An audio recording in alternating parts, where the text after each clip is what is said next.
कारोबार संबंधी इश्तिहार लगवाउण लई संपर्क करो साडे नंबर 2013124180 ਜਾਂ ਸਾਡੀ ਈਮੇਲ ਆਈਡੀ preetnamausa@gmail.com।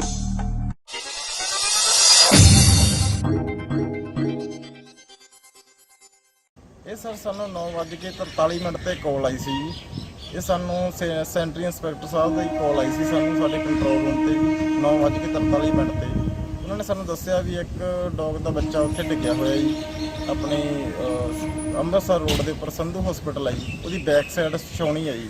ਉੱਥੇ ਨਾ ਇੱਕ ਖੂਹ ਬਣਿਆ ਹੋਇਆ ਜੀ, ਖੂਹ ਕਾਫੀ ਜ਼ਿਆਦਾ ਡੂੰਘਾ ਸੀਗਾ ਜੀ, ਉਹਦੇ ਵਿੱਚ ਪੱਪੀ ਡਿੱਗਿਆ ਹੋਇਆ ਸੀਗਾ ਜੀ। ਅਸੀਂ ਉਹ ਕੱਢ ਕੇ ਲਿਆਂਦਾ ਜੀ। ਇਹ ਘੱਟੋ ਘੱਟ ਵੀ ਸਾਨੂੰ ਲਾਗੇ 2-2.5 ਘੰਟੇ ਦੇ ਰੈਸਕਿਊ ਕਰਕੇ ਅਸੀਂ ਜੀ ਉਹਨੂੰ ਕੱਢਿਆ ਜੀ। ਇਹ ਸਰ ਸਾਨੂੰ 9:43 ਤੇ ਕਾਲ ਆਈ ਸੀ ਜੀ। ਇਹ ਸਾਨੂੰ ਸੈਂਟਰੀ ਇੰਸਪੈਕਟਰ ਸਾਹਿਬ ਦੀ ਕਾਲ ਆਈ ਸੀ ਸਾਨੂੰ ਸਾਡੇ ਕੰਟਰੋਲ ਰੂਮ ਤੇ 9:43 ਤੇ। ਉਹਨਾਂ ਨੇ ਸਾਨੂੰ ਦੱਸਿਆ ਵੀ ਇੱਕ ਡੌਗ ਦਾ ਬੱਚਾ ਉੱਥੇ ਡਿੱਗਿਆ ਹੋਇਆ ਜੀ ਆਪਣੇ ਅੰਮ੍ਰਿਤਸਰ ਰੋਡ ਦੇ ਉੱਪਰ ਸੰਧੂ ਹਸਪੀਟਲ ਹੈ ਜੀ, ਉਹਦੀ ਬੈਕ ਸਾਈਡ ਛਾਉਣੀ ਹੈ ਜੀ। ਉੱਥੇ ਨਾ ਇੱਕ ਖੂਹ ਬਣਿਆ ਹੋਇਆ ਜੀ, ਖੂਹ ਕਾਫੀ ਜ਼ਿਆਦਾ ਡੂੰਘਾ ਸੀਗਾ ਜੀ, ਉਹਦੇ ਵਿੱਚ ਪੱਪੀ ਡਿੱਗਿਆ ਹੋਇਆ ਸੀਗਾ ਜੀ। ਅਸੀਂ ਉਹ ਕੱਢ ਕੇ ਲਿਆਂਦਾ ਜੀ। ਇਹ ਘੱਟੋ ਘੱਟ ਵੀ ਸਾਨੂੰ ਲਾਗੇ 2-2.5 ਘੰਟੇ ਦੇ ਰੈਸਕਿਊ ਕਰਕੇ ਅਸੀਂ ਜੀ ਉਹਨੂੰ। ਇਹ ਸਰ ਸਾਨੂੰ 9:43 ਤੇ ਕਾਲ ਆਈ ਸੀ ਜੀ। ਇਹ ਸਾਨੂੰ ਸੈਂਟਰੀ ਇੰਸਪੈਕਟਰ ਸਾਹਿਬ ਦੀ ਕਾਲ ਆਈ ਸੀ ਸਾਨੂੰ ਸਾਡੇ ਕੰਟਰੋਲ ਰੂਮ ਤੇ 9:43 ਤੇ। ਉਹਨਾਂ ਨੇ ਸਾਨੂੰ ਦੱਸਿਆ ਵੀ ਇੱਕ ਡੌਗ ਦਾ ਬੱਚਾ ਉੱਥੇ ਡਿੱਗਿਆ ਹੋਇਆ ਜੀ ਆਪਣੇ ਅੰਮ੍ਰਿਤਸਰ ਰੋਡ ਦੇ ਉੱਪਰ ਸੰਧੂ ਹਸਪੀਟਲ ਹੈ ਜੀ, ਉਹਦੀ ਬੈਕ ਸਾਈਡ ਛਾਉਣੀ ਹੈ ਜੀ। ਉੱਥੇ ਨਾ ਇੱਕ ਖੂਹ ਬਣਿਆ ਹੋਇਆ ਜੀ, ਖੂਹ ਕਾਫੀ ਜ਼ਿਆਦਾ ਡੂੰਘਾ ਸੀਗਾ ਜੀ, ਉਹਦੇ ਵਿੱਚ ਪੱਪੀ ਡਿੱਗਿਆ ਹੋਇਆ ਸੀਗਾ ਜੀ। ਅਸੀਂ ਉਹ ਕੱਢ ਕੇ ਲਿਆਂਦਾ ਜੀ। ਇਹ ਘੱਟੋ ਘੱਟ ਵੀ ਸਾਨੂੰ ਲਾਗੇ 2-2.5 ਘੰਟੇ ਦੇ ਰੈਸਕਿਊ। ਇਹ ਸਰ ਸਾਨੂੰ 9:43 ਤੇ ਕਾਲ ਆਈ ਸੀ ਜੀ। ਇਹ ਸਾਨੂੰ ਸੈਂਟਰੀ ਇੰਸਪੈਕਟਰ ਸਾਹਿਬ ਦੀ ਕਾਲ ਆਈ ਸੀ ਸਾਨੂੰ ਸਾਡੇ ਕੰਟਰੋਲ ਰੂਮ ਤੇ 9:43 ਤੇ। ਉਹਨਾਂ ਨੇ ਸਾਨੂੰ ਦੱਸਿਆ ਵੀ ਇੱਕ ਡੌਗ ਦਾ ਬੱਚਾ ਉੱਥੇ ਡਿੱਗਿਆ ਹੋਇਆ ਜੀ ਆਪਣੇ ਅੰਮ੍ਰਿਤਸਰ ਰੋਡ ਦੇ ਉੱਪਰ ਸੰਧੂ ਹਸਪੀਟਲ ਹੈ ਜੀ, ਉਹਦੀ ਬੈਕ ਸਾਈਡ ਛਾਉਣੀ ਹੈ ਜੀ। ਉੱਥੇ ਨਾ ਇੱਕ ਖੂਹ ਬਣਿਆ ਹੋਇਆ ਜੀ, ਖੂਹ ਕਾਫੀ ਜ਼ਿਆਦਾ ਡੂੰਘਾ ਸੀਗਾ ਜੀ, ਉਹਦੇ ਵਿੱਚ ਪੱਪੀ ਡਿੱਗਿਆ ਹੋਇਆ ਸੀਗਾ ਜੀ। ਅਸੀਂ ਉਹ ਕੱਢ ਕੇ ਲਿਆਂਦਾ ਜੀ। ਇਹ ਘੱਟੋ ਘੱਟ ਵੀ ਸਾਨੂੰ ਲਾਗੇ 2-2.5 ਘੰਟੇ ਦੇ ਰੈਸਕਿਊ ਕਰਕੇ ਅਸੀਂ ਜੀ ਉਹਨੂੰ ਕੱਢਿਆ ਜੀ। ਇਹ ਸਰ ਸਾਨੂੰ 9:43 ਤੇ ਕਾਲ ਆਈ ਸੀ ਜੀ। ਇਹ ਸਾਨੂੰ ਸੈਂਟਰੀ ਇੰਸਪੈਕਟਰ ਸਾਹਿਬ ਦੀ ਕਾਲ ਆਈ ਸੀ ਸਾਨੂੰ ਸਾਡੇ ਕੰਟਰੋਲ ਰੂਮ ਤੇ 9:43 ਤੇ। ਉਹਨਾਂ ਨੇ ਸਾਨੂੰ ਦੱਸਿਆ ਵੀ ਇੱਕ ਡੌਗ ਦਾ ਬੱਚਾ ਉੱਥੇ ਡਿੱਗਿਆ ਹੋਇਆ ਜੀ ਆਪਣੇ ਅੰਮ੍ਰਿਤਸਰ ਰੋਡ ਦੇ ਉੱਪਰ ਸੰਧੂ ਹਸਪੀਟਲ ਹੈ ਜੀ, ਉਹਦੀ ਬੈਕ ਸਾਈਡ ਛਾਉਣੀ ਹੈ ਜੀ। ਉੱਥੇ ਨਾ ਇੱਕ ਖੂਹ ਬਣਿਆ ਹੋਇਆ ਜੀ, ਖੂਹ ਕਾਫੀ ਜ਼ਿਆਦਾ ਡੂੰਘਾ ਸੀਗਾ ਜੀ, ਉਹਦੇ ਵਿੱਚ ਪੱਪੀ ਡਿੱਗਿਆ ਹੋਇਆ ਸੀਗਾ ਜੀ। ਅਸੀਂ ਉਹ ਕੱਢ ਕੇ ਲਿਆਂਦਾ ਜੀ। ਇਹ ਘੱਟੋ ਘੱਟ ਵੀ ਸਾਨੂੰ ਲਾਗੇ 2-2.5 ਘੰਟੇ ਦੇ ਰੈਸਕਿਊ ਕਰਕੇ ਅਸੀਂ ਜੀ ਉਹਨੂੰ ਕੱਢਿਆ ਜੀ। ਇਹ ਸਰ ਸਾਨੂੰ 9:43 ਤੇ ਕਾਲ ਆਈ ਸੀ ਜੀ। ਇਹ ਸਾਨੂੰ ਸੈਂਟਰੀ ਇੰਸਪੈਕਟਰ ਸਾਹਿਬ ਦੀ ਕਾਲ ਆਈ ਸੀ ਸਾਨੂੰ ਸਾਡੇ ਕੰਟਰੋਲ ਰੂਮ ਤੇ 9:43 ਤੇ। ਉਹਨਾਂ ਨੇ ਸਾਨੂੰ ਦੱਸਿਆ ਵੀ ਇੱਕ ਡੌਗ ਦਾ ਬੱਚਾ ਉੱਥੇ ਡਿੱਗਿਆ ਹੋਇਆ ਜੀ ਆਪਣੇ ਅੰਮ੍ਰਿਤਸਰ ਰੋਡ ਦੇ ਉੱਪਰ ਸੰਧੂ ਹਸਪੀਟਲ ਹੈ ਜੀ, ਉਹਦੀ ਬੈਕ ਸਾਈਡ ਛਾਉਣੀ ਹੈ ਜੀ। ਉੱਥੇ ਨਾ ਇੱਕ ਖੂਹ ਬਣਿਆ ਹੋਇਆ ਜੀ, ਖੂਹ ਕਾਫੀ ਜ਼ਿਆਦਾ ਡੂੰਘਾ ਸੀਗਾ ਜੀ, ਉਹਦੇ ਵਿੱਚ ਪੱਪੀ ਡਿੱਗਿਆ ਹੋਇਆ ਸੀਗਾ ਜੀ। ਅਸੀਂ ਉਹ ਕੱਢ ਕੇ ਲਿਆਂਦਾ ਜੀ। ਇਹ ਘੱਟੋ ਘੱਟ ਵੀ ਸਾਨੂੰ ਲਾਗੇ 2-2.5 ਘੰਟੇ ਦੇ ਰੈਸਕਿਊ ਕਰਕੇ ਅਸੀਂ ਜੀ ਉਹਨੂੰ ਕੱਢਿਆ ਜੀ। ਰੂਪਨਗਰ ਇਸ ਤੋਂ ਇਲਾਵਾ IG SSP ਸਾਰੇ ਨਾਲ ਨੇ। ਸੋ ਕਿਉਂਕਿ ਪੰਜਾਬ ਦੇ ਵਿੱਚ ਪਿਛਲੇ ਕਈ ਦਿਨਾਂ ਤੋਂ ਨੁਕਸਾਨ ਦਾ ਜਾਇਜ਼ਾ ਚੱਲ ਰਿਹਾ ਕਿਉਂਕਿ ਹਜੇ ਫਲੱਡ ਜਾਰੀ ਹੈ, ਹਜੇ ਪਾਣੀ ਲੋਕਾਂ ਦੇ ਘਰਾਂ ਚੋਂ ਖੇਤਾਂ ਚੋਂ ਨਿਕਲਿਆ। ਸੋ ਪਹਿਲੇ ਹੀ ਅਸੀਂ ਕੋਈ ਐਵੇਂ ਅੰਦਾਜ਼ਾ ਲਾ ਕੇ ਗੱਲ ਦੱਸ ਦਈਏ ਦੇ ਵਿੱਚ ਆਓ ਕਿਉਂਕਿ ਫੇਕ ਨਿਊਜ਼ ਤੇ ਅਫਵਾਹਾਂ ਬਹੁਤ ਚੱਲਦੀਆਂ ਨੇ। ਅੱਜ ਰਾਤ ਨੂੰ ਖੋਲ ਦਿੱਤੇ ਜਾਣਗੇ ਫਲੱਡ ਗੇਟ, ਭਾਖੜਾ ਡੈਮ ਦੇ ਖੋਲ ਦਿੱਤੇ ਗਏ ਹਨ ਗੇਟ। ਮੁੱਖ ਮੰਤਰੀ ਭਗਵੰਤ ਮਾਨ ਨੇ ਅੱਜ ਭਾਖੜਾ ਡੈਮ ਵਿੱਚ ਪਾਣੀ ਦੇ ਵੱਧ ਰਹੇ ਪੱਧਰ ਦਾ ਜਾਇਜ਼ਾ ਲਿਆ। ਇਹਨਾਂ ਦੌਰਾਨ ਕਿਹਾ ਕਿ ਡੈਮ ਦਾ ਪਾਣੀ ਕਾਬੂ ਹੇਠਾਂ ਹੈ, ਘਬਰਾਉਣ ਦੀ ਕੋਈ ਲੋੜ ਨਹੀਂ ਹੈ। ਉਹਨਾਂ ਮੀਡੀਆ ਨੂੰ ਵੀ ਸਨਸਨੀ ਖਬਰਾਂ ਨਾ ਚਲਾਉਣ ਲਈ ਕਿਹਾ। ਚੰਗੀ ਖਬਰ ਇਹ ਹੈ ਕਿ ਭਾਰੀ ਬਰਸਾਤ ਦੀ ਕੋਈ ਸੰਭਾਵਨਾ ਨਹੀਂ ਹੈ। ਅਜਿਹਾ ਕਦੇ ਨਹੀਂ ਹੋਇਆ ਕਿ 2 ਦਿਨਾਂ ਵਿੱਚ 9 ਫੁੱਟ ਪਾਣੀ ਪਹੁੰਚ ਗਿਆ ਹੋਵੇ। ਨੁਕਸਾਨ ਦਾ ਮੁਲਾਂਕਣ ਕੀਤਾ ਜਾ ਰਿਹਾ ਹੈ। 1000 ਕਰੋੜ ਤੋਂ ਵੱਧ ਦਾ ਨੁਕਸਾਨ ਹੋਇਆ। ਸਰ ਕੀ ਗੱਲਬਾਤ ਹੋਈ ਤੇ ਕੀ ਸਿਚੁਏਸ਼ਨ ਹੈ ਹੁਣ? ਭਾਖੜਾ ਮੈਨੇਜਮੈਂਟ ਬਿਆਸ ਬੋਰਡ ਯਾਨੀ ਕਿ ਭਾਖੜਾ ਬਿਆਸ ਮੈਨੇਜਮੈਂਟ ਬੋਰਡ ਜਿਹੜਾ BBMB ਉਹਨਾਂ ਦੇ ਅਧਿਕਾਰੀਆਂ ਨਾਲ ਵੀ ਮੀਟਿੰਗ ਹੋਈ ਹੈ। ਸਾਰੇ ਨਾਲ ਖੜੇ ਨੇ। ਸਾਡੇ secretary irrigation Krishna Kumar ji, deputy commissioner Rupnagar, ਇਸ ਤੋਂ ਇਲਾਵਾ IG SSP ਸਾਰੇ ਨਾਲ ਨੇ। ਸੋ ਕਿਉਂਕਿ ਪੰਜਾਬ ਦੇ ਵਿੱਚ ਪਿਛਲੇ ਕਈ ਦਿਨਾਂ ਤੋਂ ਸਥਿਤੀ ਹੜ੍ਹਾਂ ਦੀ ਜਿਹੜੀ ਹੈ, ਖਾਸ ਤੌਰ ਤੇ ਸਤਲੁਜ ਦੇ ਨਾਲ ਲੱਗਦੇ ਇਲਾਕੇ ਤੇ ਉਧਰ ਸਰਦੂਲਗੜ੍ਹ ਦਾ ਇਲਾਕਾ, ਘੱਗਰ ਦੇ ਨਾਲ ਲੱਗਦੇ ਇਲਾਕੇ, ਉਹਨਾਂ ਦੇ ਵਿੱਚ ਸਥਿਤੀ ਜਿਹੜੀ ਹੈ ਉਹ ਉਹਦੀਆਂ ਖਬਰਾਂ ਦਿਨ ਰਾਤ ਤੁਸੀਂ ਆਪਣੇ ਕੈਮਰੇ ਰਾਹੀਂ ਦਿੰਦੇ ਹੋ। ਤਾਂ ਇੱਕ ਅੱਜ ਮੀਟਿੰਗ ਦੇ ਵਿੱਚ ਬੜੀ ਖੁਸ਼ਖਬਰੀ ਵਾਲੀ ਗੱਲ ਹੀ ਮੈਂ ਕਹੂੰਗਾ ਉਹਨੂੰ ਕਿ ਮੈਂ ਕਹਿਣਾ ਚਾਹੁੰਦਾ ਤੁਹਾਡੇ ਜਰੀਏ ਸਾਰੇ ਪੰਜਾਬੀਆਂ ਨੂੰ, ਸਾਰੇ ਜਿੰਨੇ ਵੀ ਸਤਲੁਜ ਦੇ ਬਿਆਸ ਦੇ ਜਾਂ ਆਲੇ ਦੁਆਲੇ ਦੇ ਪਿੰਡਾਂ ਦੇ ਲੋਕ ਵਸਦੇ ਨੇ ਕਿ ਭਾਖੜਾ ਜਿਹੜਾ ਡੈਮ ਹੈ ਉਹ ਬਿਲਕੁਲ ਕੰਟਰੋਲ 'ਚ ਹੈ ਔਰ ਕੋਈ ਖਤਰੇ ਵਾਲੀ ਗੱਲ ਨਹੀਂ ਤੇ ਨਾ ਹੀ ਕੋਈ ਇਸ ਤਰ੍ਹਾਂ ਦੀਆਂ ਅਫਵਾਹਾਂ ਦੇ ਵਿੱਚ ਆਓ, ਕਿਉਂਕਿ ਫੇਕ ਨਿਊਜ਼ ਤੇ ਅਫਵਾਹਾਂ ਬਹੁਤ ਚੱਲਦੀਆਂ ਨੇ।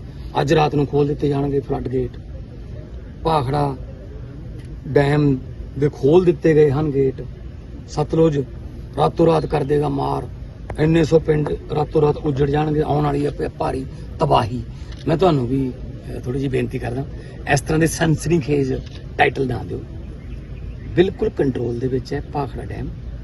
ਮੇਰੇ ਕੋਲੇ ਫਿਗਰ ਪਏ ਨੇ ਕਿ 1680 ਦਾ ਲੈਵਲ ਜਿਹੜਾ ਹੈ ਉਹ ਜਾ ਸਕਦਾ ਮੈਕਸਿਮਮ, 1653 23 ਜੁਲਾਈ ਤੱਕ 10 ਵਜੇ ਤੱਕ ਦਾ।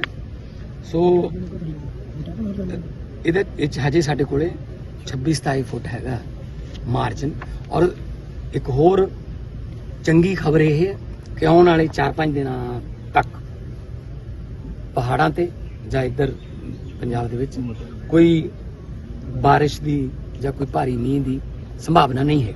ਤਾਂ ਇਹਦਾ ਮਤਲਬ ਇਹ ਹੈ ਕਿ ਜੇ ਇਨਟੇਕ ਨਹੀਂ ਆਊਗੀ ਤਾਂ ਜਿਹੜਾ ਭਾਖੜਾ ਡੈਮ ਹੈ ਜਿਹੜਾ ਉਹਦੇ ਤੋਂ ਕੁਝ ਵੀ ਇੱਕ ਤੁਪਕਾ ਵੀ ਵੱਧ ਨਹੀਂ ਛੱਡਿਆ ਜਾਊਗਾ। ਮੁੱਖ ਮੰਤਰੀ ਸਾਹਿਬ 21 ਸਤੰਬਰ ਤੱਕ ਲਾਸਟ ਜਿਹੜੀ ਦੀ ਰੀਫਿਲ ਦੀ ਜਿਹੜੀ ਡੇਟ ਦੱਸੀ ਜਾਂਦੀ ਹੈਗੀ, ਕਿਉਂਕਿ ਲਗਾਤਾਰ ਪਿਛਲੇ ਦਿਨਾਂ ਤੋਂ 2 ਫੁੱਟ ਜਿਹੜਾ ਕਰੀਬ ਜਿਹੜਾ ਭਾਖੜਾ ਡੈਮ ਦੇ ਵਿੱਚ ਪਾਣੀ ਆ ਰਿਹਾ ਹੈ, ਲੱਗਦਾ ਹੈ ਕਿ ਮਹੀਨੇ ਬਾਅਦ ਇਹ ਸਿਚੁਏਸ਼ਨ ਪੈਨਿਕ ਹੋ ਸਕਦੀ ਜਾਂ ਅੰਡਰ ਕੰਟਰੋਲ ਹੀ ਰਹੇਗਾ? ਨਹੀਂ, ਬਿਲਕੁਲ ਅੰਡਰ ਕੰਟਰੋਲ ਰਹੂਗੀ। ਹਾਲਾਂਕਿ ਕੁਦਰਤ ਹੈ, ਕੁਦਰਤ ਤੇ ਕੋਈ ਜ਼ੋਰ ਨਹੀਂ ਚੱਲਦਾ। ਲਿਖਤੀ ਤਾਂ ਜਿੰਨੇ ਮਰਜ਼ੀ ਕਾਨੂੰਨ ਬਣਾ ਲਈਏ ਅਸੀਂ, ਪਰ ਜਿੰਨਾ 1 ਮਹੀਨੇ 'ਚ ਖਾਸ ਤੌਰ ਤੇ ਰੂਪਨਗਰ ਜ਼ਿਲ੍ਹੇ 'ਚ ਜਿੰਨਾ 1 ਮਹੀਨੇ 'ਚ ਮੀਂਹ ਪੈਣਾ ਚਾਹੀਦਾ ਜੁਲਾਈ ਦੇ ਮਹੀਨੇ 'ਚ, ਉਹਨਾਂ 2 ਦਿਨ 'ਚ ਪੈ ਗਿਆ। ਮਤਲਬ ਕਦੇ ਵੀ ਨਹੀਂ ਹੋਇਆ, ਮੈਨੂੰ ਸੈਕਟਰੀ ਸਾਹਿਬ ਨੇ ਦੱਸਿਆ, ਮੈਨੂੰ BBMB ਦੇ ਅਧਿਕਾਰੀ ਨੇ ਦੱਸਿਆ, ਕਦੇ ਵੀ ਨਹੀਂ ਹੋਇਆ ਕਿ 9 ਫੁੱਟ ਪਾਣੀ 2 ਦਿਨਾਂ 'ਚ ਆ ਜਾਏ। ਕੁਦਰਤ ਹੈ, ਪਰ ਕੋਈ ਗੱਲ ਨਹੀਂ। ਇਹ ਡੈਮ ਜਿਹੜੇ ਨੇ ਇਹਨਾਂ ਕਰਕੇ ਜਿਹੜਾ ਸਾਡਾ ਬਚਾਅ ਵੀ ਹੋਇਆ, ਕਿਉਂਕਿ ਬਹੁਤ 2.5 ਲੱਖ ਦੇ ਲਗਭਗ ਤਾਂ 2.5 ਲੱਖ ਕਿਊਸੈਕ ਦੇ ਲਗਭਗ ਤਾਂ ਕੱਲਾ ਨਾ ਜਿਹੜਾ ਭਾਖੜਾ ਡੈਮ ਹੈ ਉਹਨੇ ਰੋਕਿਆ ਹੋਇਆ। ਸੋ ਸਤਲੁਜ ਦੇ ਵਿੱਚ ਪਾਣੀ ਜਾ ਰਿਹਾ ਅੱਗੇ ਹਰੀਕੇ ਪੱਤਨ ਤੋਂ ਅੱਗੇ ਜਿੱਧਰ ਪਾਣੀ ਦਾ ਵਹਾਅ ਹੈ ਨੈਚੁਰਲ ਹੈ ਪਾਕਿਸਤਾਨ ਤੱਕ ਚਲੇ ਜਾਂਦਾ। ਪੰਜਾਬ ਦਾ ਕਿੰਨਾ ਕੁ ਨੁਕਸਾਨ ਹੋਇਆ ਹੈ ਜੀ? ਨੁਕਸਾਨ ਦਾ ਜਾਇਜ਼ਾ ਚੱਲ ਰਿਹਾ ਕਿਉਂਕਿ ਹਜੇ ਫਲੱਡ ਜਾਰੀ ਨੇ, ਹਜੇ ਪਾਣੀ ਲੋਕਾਂ ਦੇ ਘਰਾਂ ਚੋਂ ਜਾਂ ਖੇਤਾਂ ਚੋਂ ਨਿਕਲਿਆ। ਸੋ ਪਹਿਲੇ ਹੀ ਅਸੀਂ ਕੋਈ ਐਵੇਂ ਅੰਦਾਜ਼ਾ ਲਾ ਕੇ ਗੱਲ ਦੱਸ ਦਈਏ, ਪਰ ਹਾਂ ਇੰਨਾ ਕਹਿ ਕੇ 1000 ਕਰੋੜ ਤੋਂ ਉੱਪਰ ਕਿਉਂਕਿ ਕੇਂਦਰ ਸਰਕਾਰ ਵੱਲੋਂ ਸਿਰਫ 208 ਕਰੋੜ ਰੁਪਏ ਜਾਰੀ ਹੋਇਆ, ਤੁਸੀਂ ਸਮਝਦੇ ਹੋ ਕਿ ਪੰਜਾਬ ਨਾਲ ਧੱਕਾ ਤਾਂ ਨਹੀਂ ਕਰ ਰਿਹਾ? ਨਹੀਂ, ਅਸੀਂ ਲਿਖ ਕੇ ਦੇਵਾਂਗੇ ਫਸਲਾਂ ਦਾ, ਅਸੀਂ ਲਿਖ ਕੇ ਦੇਵਾਂਗੇ ਪਸ਼ੂਆਂ ਦਾ, ਅਸੀਂ ਲਿਖ ਕੇ ਦੇਵਾਂਗੇ ਸੜਕਾਂ ਦਾ, ਅਸੀਂ ਲਿਖ ਕੇ ਦੇਵਾਂਗੇ ਘਰਾਂ ਦਾ, ਜਿਹੜੇ ਘਰ ਢਹਿ ਗਏ, ਸਾਰਾ ਕੁਝ ਅਸੀਂ ਵੇਰਵੇ ਬਣਾ ਕੇ ਪੂਰਾ ਪ੍ਰੋਪਰਲੀ ਅਸੀਂ ਹੋਮਵਰਕ ਕਰਕੇ ਅਸੀਂ ਕੇਂਦਰ ਨੂੰ ਲਿਖ ਕੇ ਦੇਵਾਂਗੇ ਕਿ ਆਹ ਪੰਜਾਬ ਦਾ ਨੁਕਸਾਨ ਹੋਇਆ, ਸਾਨੂੰ ਇੰਨੇ ਪੈਸੇ ਚਾਹੀਦੇ ਨੇ ਔਰ ਪਾਰਦਰਸ਼ੀ ਤਰੀਕੇ ਨਾਲ ਉਹ ਪੈਸੇ ਬਣ। ਤੁਹਾਡੀਆਂ ਟੀਮਸ ਨੇ, ਚਾਹੇ ਪ੍ਰਸ਼ਾਸਨ ਦੀ ਗੱਲ ਕੀਤੀ ਜਾਵੇ, ਤੁਹਾਡੀ ਪਾਰਟੀ ਦੀ ਜਿਹੜੀਆਂ ਟੀਮਸ ਨੇ ਉਹਨਾਂ ਨੇ ਬਹੁਤ ਵਧੀਆ ਕੰਮ ਕੀਤਾ, ਨੋ ਡਾਊਟ, ਪਰ ਸਥਾਈ ਹੱਲ ਜਿਹੜਾ ਇਹ ਕਿਹਾ ਜਾ ਰਿਹਾ ਕਿ ਹਿਮਾਚਲ ਦੀ ਤਰਜ਼ ਦੇ ਉੱਪਰ ਸਵਾਨ ਨਦੀ ਨੂੰ ਤੇ ਸਤਲੁਜ ਨੂੰ ਚੈਨਲਾਈਜ਼ ਕੀਤਾ ਜਾਵੇ, ਐਸਾ ਕੋਈ ਪ੍ਰੋਜੈਕਟ ਆਉਣ ਵਾਲੇ ਆਉਣ ਵਾਲੇ ਦਿਨਾਂ 'ਚ ਦੇਖੋ, ਜੇ ਆਪਾਂ ਇਹਨਾਂ ਨੂੰ ਆਪਾਂ ਹੁਣ ਅੱਜ ਤੋਂ 20 ਦਿਨ ਪਿੱਛੇ ਚਲੇ ਜਾਈਏ ਤਾਂ ਵੀਡੀਓ ਆ ਰਹੀਆਂ ਸੀ ਕਿ 40 ਸਾਲਾਂ ਬਾਅਦ ਪਾਣੀ ਆਇਆ ਸਾਡੇ ਖੇਤਾਂ 'ਚ, ਕੱਸੀਆਂ 'ਚ, ਸੂਇਆਂ 'ਚ। ਉਹ ਤਾਈਓ ਆਇਆ ਨੇ ਜੇ ਕੱਸੀਆਂ ਸੂਏ ਅਸੀਂ ਸਾਫ਼ ਕਰ ਲਏ। ਕਈ ਪਾਰਟੀਆਂ, ਵਿਰੋਧੀ ਪਾਰਟੀਆਂ ਕਹਿੰਦੇ ਕੱਸੀਆਂ ਸੂਏ ਪਹਿਲਾਂ ਸਾਫ਼ ਨਹੀਂ ਕਰੇ। ਉਹਨਾਂ ਨੇ ਤਾਂ ਕੱਸੀਆਂ ਸੂਏ ਦੇਖੇ ਹੀ ਨਹੀਂ ਸੀ ਕਿ ਹੈ ਕਿੱਥੇ ਨੇ। ਉਹ ਤਾਂ ਸਿਰਫ ਸਿੰਚਾਈ ਦੇ ਨਾਂ ਤੇ ਘਪਲੇ ਕਰਦੇ ਰਹੇ ਨੇ, ਉਹ ਤਾਂ ਸਿਰਫ ਨਹਿਰਾਂ ਦੇ ਨਾਂ ਤੇ ਘਪਲੇ ਕਰਦੇ ਰਹੇ ਨੇ। ਸਿੰਚਾਈ ਘਪਲਾ ਇੱਕ ਬਹੁਤ ਵੱਡਾ ਘਪਲਾ ਪੰਜਾਬ 'ਚ, ਪਤਾ ਨਾ, ਜਾਂਚ ਚੱਲ ਰਹੀ ਉਹਦੀ। ਸੋ ਉਹ ਤਾਂ ਕਿਰਪਾ ਕਰਕੇ ਨਾ ਬੋਲਣ, ਅੱਜ ਦੇ ਮੌਕੇ ਤੇ ਨਾ ਬੋਲਣ, ਰਾਜਨੀਤੀ ਕਰਨ। ਇੱਕ ਮਿੰਟ ਮੈਨੂੰ ਜਵਾਬ ਦੇ ਦੇਣ। ਅਸੀਂ ਆਉਣ ਵਾਲੇ ਦਿਨਾਂ ਦੇ ਵਿੱਚ ਜਿਹੜੇ ਬਰਸਾਤੀ ਨਦੀਆਂ ਜਾਂ ਐਸਕੇਪ ਰੂਟ ਨੇ ਪੁਰਾਣੇ, ਉਹ ਸਾਰੇ ਬੰਦ ਹੋਏ ਪਏ ਨੇ। ਉਹ ਵੀ ਸਾਨੂੰ ਪਤਾ ਲੱਗਿਆ ਇਸ ਵਾਰ। ਕੁਛ ਕੁਦਰਤੀ ਵਹਾਅ ਪਾਣੀ ਦਾ ਜਿਹੜਾ, ਕੁਛ ਸੜਕਾਂ ਵੀ ਉੱਚੀਆਂ ਚੱਕਤੀਆਂ, ਕਿਸੇ ਨੇ ਘਰ ਉੱਚੇ ਚੱਕ ਲਏ, ਹਨਾ, ਤਾਂ ਸੜਕਾਂ ਉੱਚੀਆਂ ਚੱਕੀਆਂ ਗਈਆਂ, ਉਹ ਸਾਈਫਨ ਛੋਟੇ ਰਹਿ ਗਏ। ਤਾਂ ਉਹਦੇ ਕਰਕੇ ਵੀ ਸਾਨੂੰ ਬਹੁਤ ਜਗ੍ਹਾ ਤੇ ਪਤਾ ਲੱਗਿਆ ਕਿ ਪਹਿਲੀ ਵਾਰ ਉਹਨਾਂ ਪਿੰਡਾਂ 'ਚ ਹੜ੍ਹ ਆਇਆ, ਕਿਉਂਕਿ ਉੱਥੇ ਸੜਕ ਦੇ ਥੱਲੇ ਜਿਹੜੇ ਭੜੋਲੀਆਂ ਦੱਬੀਆਂ, ਉਹ ਨਹੀਂ ਉਹਨਾਂ ਪਾਣੀ ਖਿੱਚ ਸਕੀਆਂ। ਪਰ ਕੁਦਰਤੀ ਵਹਾਅ ਪਾਣੀ ਦਾ ਜਿਹੜਾ ਉਹਨੂੰ ਨਹੀਂ ਤੋੜਨ ਦਿੱਤਾ ਜਾਊਗਾ ਤੇ ਆਉਣ ਵਾਲੇ ਦਿਨਾਂ 'ਚ ਅਸੀਂ ਇਹੀ ਪਲੈਨਿੰਗ ਤੇ ਲੱਗੇ ਹਾਂ ਕਿ ਅਗਲੇ ਸਾਲ ਸਾਨੂੰ ਇਹ ਜੀ ਸਥਿਤੀ ਦਾ ਸਾਹਮਣਾ ਨਾ ਕਰਨਾ ਪਵੇ। ਸਵਾਲ ਮੇਰਾ ਇਹ ਸੀ ਕਿ ਹਿਮਾਚਲ ਨੇ ਜਿਹੜਾ ਸਵਾਨ ਨਦੀ ਉਹਨੂੰ ਪੂਰਾ ਚੈਨਲਾਈਜ਼ ਕਰਤਾ, ਜਿਹੜੇ ਕਿਨਾਰੇ ਸੀ ਪੱਕੇ ਕੀਤੇ। ਹਿਮਾਚਲ ਨੇ ਪਾਣੀ ਰੋਕ ਲਿਆ ਵਾ। ਤੇ ਉਹਦੇ ਨਾਲ ਅਸੀਂ ਹਿਮਾਚਲ ਨੂੰ ਕਹਿੰਦੇ ਕਿ ਰੋਕ ਲਓ। ਜੀ, ਉਹ ਕਹਿੰਦੇ ਸੀ ਇੱਕ ਮਿੰਟ, ਜੀ ਉਹ ਕਹਿੰਦੇ ਜੀ ਸਾਡਾ BBMB 7.19 ਹਿੱਸਾ ਬਣਦਾ, ਰੋਕ ਲਓ ਜੀ। ਜਦੋਂ ਤਾਂ ਅਸੀਂ ਸਿਸਮਾ ਵਾਲਾ ਰੋਕ ਲਓ ਜੀ, ਉਹ ਜਿਹੜਾ ਕੁਸੱਲੇ ਡੈਮ ਵਾਲਾ ਰੋਕ ਲਓ ਜੀ। ਕੁਦਰਤ ਹੈ ਜੀ, ਤੁਸੀਂ ਕੁਦਰਤ ਦੇ ਨਾਲ ਖਿਲਵਾੜ ਨਹੀਂ ਕਰ ਸਕਦੇ। ਪਾਣੀ ਨੇ ਆਉਣਾ ਹੈ।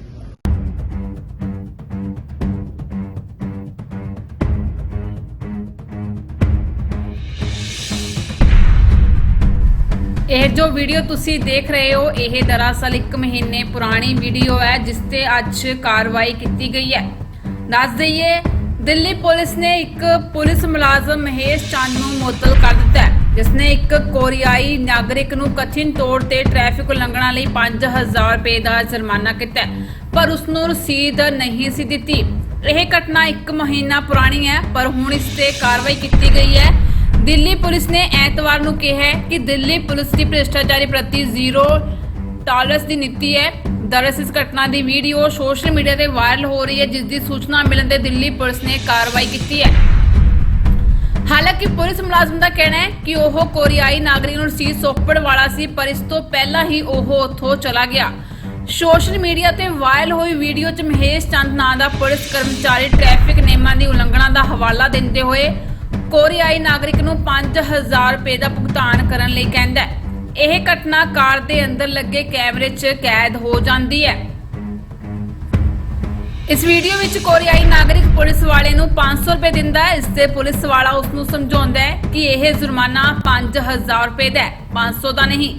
ਇਸ ਤੋਂ ਬਾਅਦ ਉਹ ਨਾਗਰਿਕ ਪੁਲਿਸ ਵਾਲੇ ਨੂੰ 5000 ਰੁਪਏ ਦਿੰਦਾ ਹੈ। ਇਸ ਤੋਂ ਬਾਅਦ ਦੋਵੇਂ ਹੱਥ ਮਿਲਾਉਂਦੇ ਨੇ ਤੇ ਪੁਲਿਸ ਵਾਲੇ ਨੇ ਵੀ ਉਸ ਦਾ ਧੰਨਵਾਦ ਕੀਤਾ ਹੈ।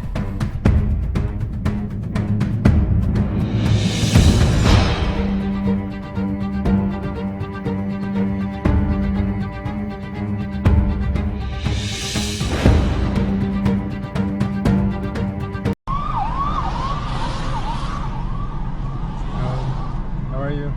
Sir, wrong carriageway.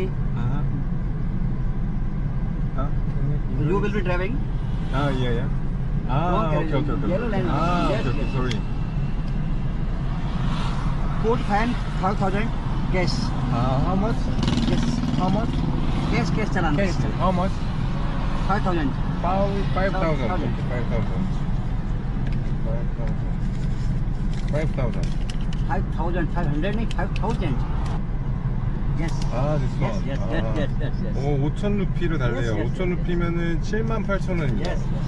이거 왜 줘야 되는 건가?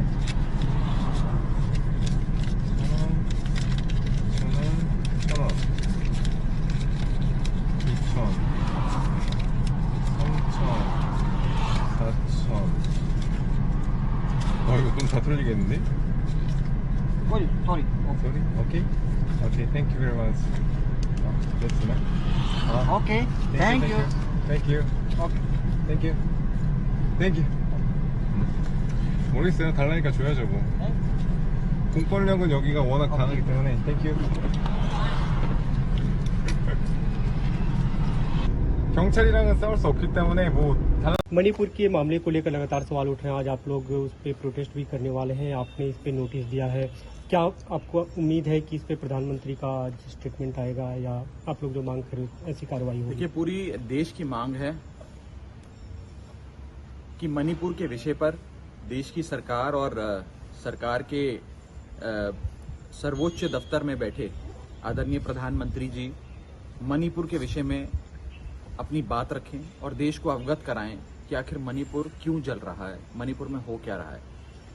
और मैं बड़ी जिम्मेदारी से आपको ये बताना चाहूँगा कि भारत देश के संविधान का अनुच्छेद 355 आर्टिकल 355 ये कहता है कि केंद्र सरकार की जिम्मेदारी बनती है कि राज्यों की रक्षा करी जाए इंटरनल डिस्टर्बेंसेस से या फिर एक्सटर्नल एग्रेशन से, यानी कि देश के किसी दुश्मन देश ने अगर देश पर हमला किया तो राज्यों की सुरक्षा और राज्यों को सुरक्षित करने की जिम्मेदारी केंद्र सरकार की होती है।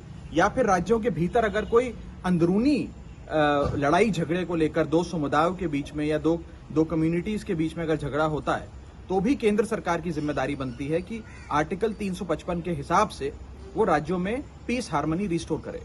ये सरकार 355 लागू करने में पूरी तरीके से फेल हो गई है। दूसरी महत्वपूर्ण बात, हमारे देश के संविधान का अनुच्छेद 356 उसके अगले वाला अनुच्छेद आर्टिकल 356 साफ तौर पे ये कहता है कि अगर गवर्नर, राज्य का गवर्नर केंद्र सरकार को, राष्ट्रपति जी को ये बताता है, ये स्थिति से अवगत कराता है कि हमारा राज्य जल रहा है, हमारे राज्य के अंदर लॉ एंड ऑर्डर ब्रेकडाउन हो गया है, संवैधानिक मशीनरी काम नहीं कर पा रही है, तो उसी समय तुरंत प्रभाव से केंद्र सरकार को, राष्ट्रपति जी को उस राज्य में राष्ट्रपति शासन घोषित करना होता। यह अनुच्छेद 356 कहता है। दुख का विषय यह है कि मणिपुर की गवर्नर चीख कर हर अखबार में, हर न्यूज चैनल पर, वीडियो के माध्यम से, अपने संदेश के माध्यम से ये कह रही हैं कि मणिपुर जल रहा है, मणिपुर को बचा लो।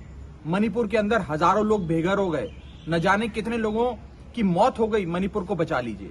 ये बात उन्होंने सार्वजनिक तौर पर कही और ये भी कहा कि मैंने ऊपर बता दिया है, यानी कि केंद्र सरकार और राष्ट्रपति जी को बता दिया है। लेकिन फिर भी अभी तक देश की सरकार ने मणिपुर में 356 लागू कर वहां राष्ट्रपति शासन घोषित नहीं किया। क्यों? इसलिए नहीं किया क्योंकि वहां भारतीय जनता पार्टी की सरकार है, क्योंकि मणिपुर में भी बीजेपी की सरकार है, केंद्र में भी बीजेपी की सरकार है, और बीजेपी ये नहीं चाहती कि एक ऐसा राज्य जिसमें हमारी सरकार है वो राज्य हमारे हाथ से निकल जाए। क्या अभी भी सत्ता का खेल चलेगा जब मणिपुर जल रहा है? तो मैं साफ तौर पे ये इल्जाम लगाना चाहता हूं केंद्र सरकार पे कि वो अनुच्छेद 355 और अनुच्छेद 356 भारत के संविधान का लागू करने में पूरी तरीके से विफल रही है। आज आप लोग प्रोटेस्ट करेंगे इसे लेकर क्या?